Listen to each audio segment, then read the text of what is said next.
Happy Father's Day. Happy Father's Day. Happy Father's Day. Okay, guys. Well, I wanted to do a follow up a year later of my 23andme journey. A year from when I met my father. Um, quick story. Funny, little funny story. Last week I'm driving somewhere last Sunday, and on the radio I heard some Father's Day. So I'm thinking, oh my God, it's Father's Day.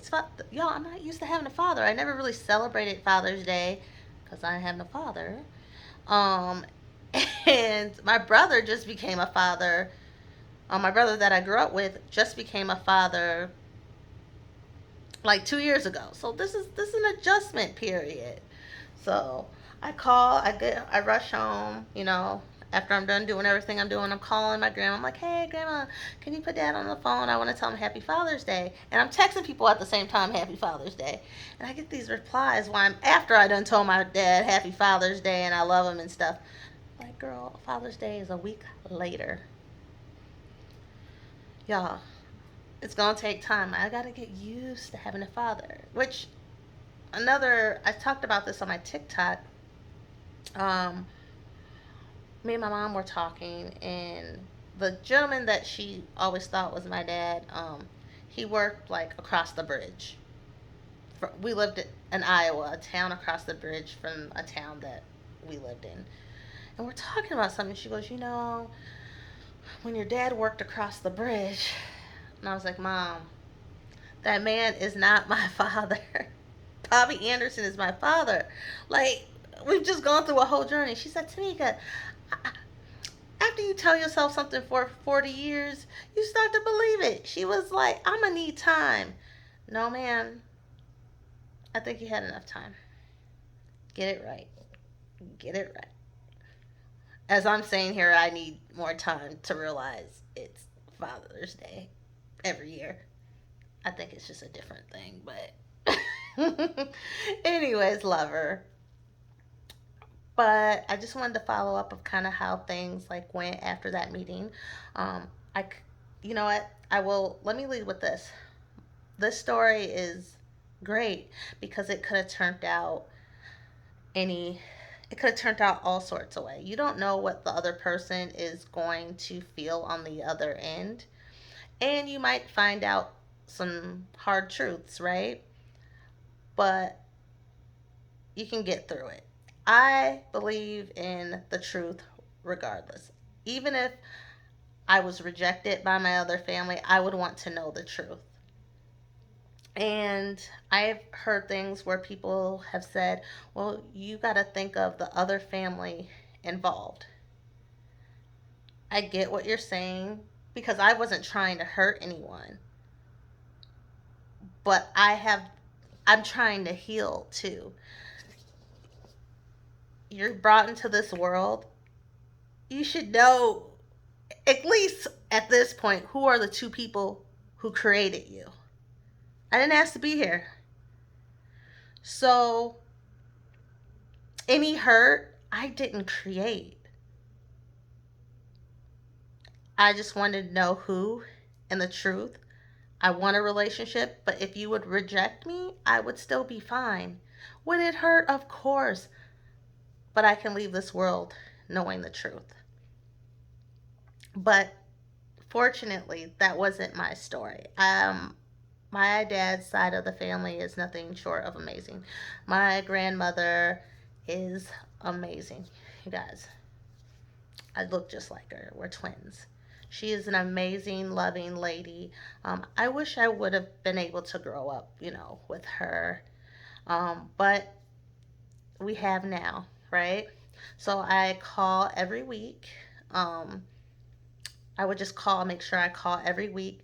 And I told you my dad had an aneurysm, so I have to like call to make sure. But my dad, I don't care. He's with it. He knows who I am. He understands all of it. He's cool. He's so cute. He's so sweet. Um, But I talked to him every week as well. After that, like I sent pictures. Other family members from that side of the family would add me on Facebook, and they've been very kind too. So I hope to be able to meet them. It's just the timing because I live so far away. Um, but just I couldn't be happier. And that when I went to visit, I learned that I had a brother. That he's the same age as the brother that I grew up with. Isn't that crazy? And we both went to the same church.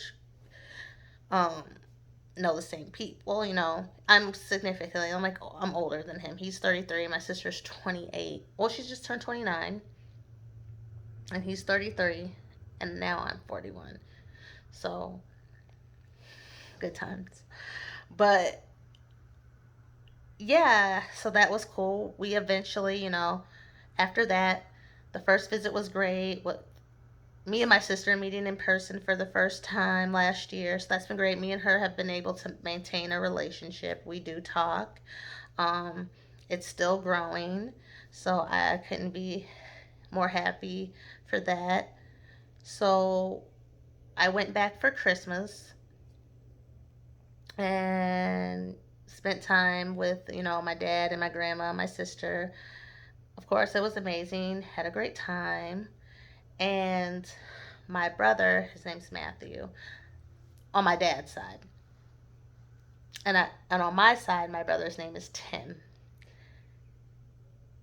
and my sister's name on my dad's side is Mariah. So Tim, Mariah, Matthew. But Matthew and Mariah are who I just found on my dad's side.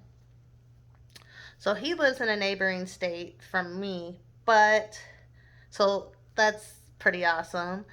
Um, but I on Father's Day, actually Father's Day is when my grandma was able to tell Matthew that he had two sisters. He was just in shock and disbelief. And so we all were on a three-way call, and it was pretty awesome. We were just talking things through and this and that, and just hoping to all be able to get together soon. So Christmas, guys, I had an amazing, amazing Christmas. So I went back to Iowa and I stayed there for a while, because I had my little nephew Kingston, my baby boy. Um, y'all, he be doing me, he be doing me so dirty, but I still love him anyways. And just hanging out with my family, it's always a treat. It's always a blessing. As you get older, you just I've since I want to be around my family more, and I cherish. They're very important to me. I value it more. Maybe because you get older. I don't know what it is. And in my family, there's just been a lot of healing, so all in a really good place. Um, but I did go visit my dad again and my grandma on that Christmas trip. It was great, and obviously got to hang out with my sister.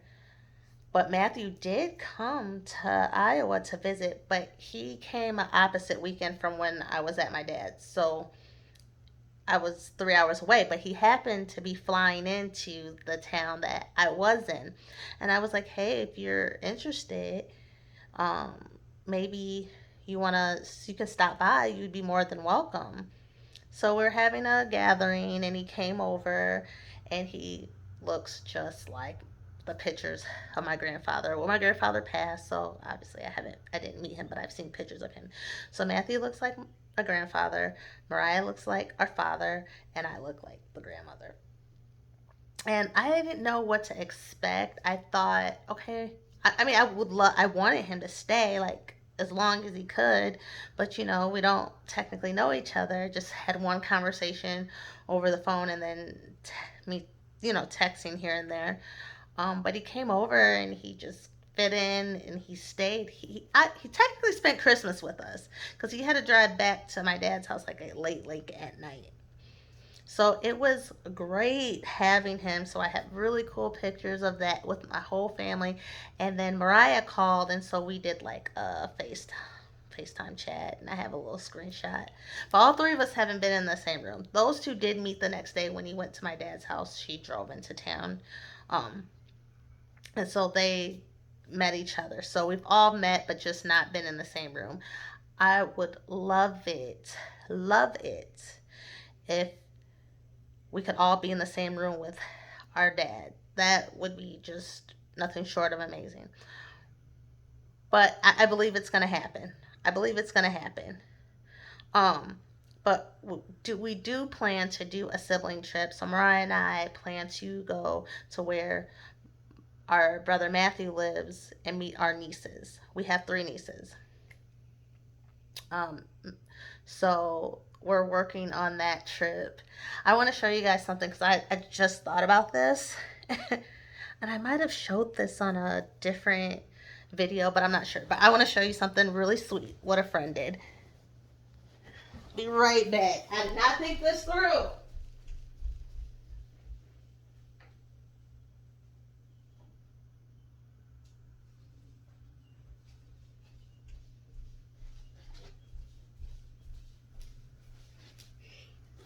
Let me. So my friend. Oh, sorry, you guys. I'm all up in here. Okay. So my friend Selena Malley. Hi, Leanie Beanie. If you're watching this, look what she got me for my birthday. So this is when we first met. So this is me and my sister. This was us during Christmas. Isn't that cute? Isn't she pretty? And then that's my brother Matthew. That's during Christmas. This was some weekend during the month of Christmas, but this was actually on Christmas Day. So I met my brother Matthew for the first time. And then she did put a picture of me, my brother Tim, and my nephew Kingston on there. So I thought that was cute. That's an old picture, but it's cute. And then again, me and my dad. Isn't he so cute? Okay, let me tell you this. My dad probably be like, this girl is crazy. Y'all, I be in my dad's face. I be smiling at him. I'm just randomly holding his hand. I'm telling him I love him. I'm kissing him on his cheek. I'm telling him he's so handsome. He's the greatest person ever. Because that's how I feel. But he's like, God. I'm like, did I have daddy issues? Would I have been a daddy's girl? I don't even know. But you have to tell people you love them. And I'm just fearless in this area. I came in automatically. The first moment I met my grandma, I said, can I call you grandma or is it too soon?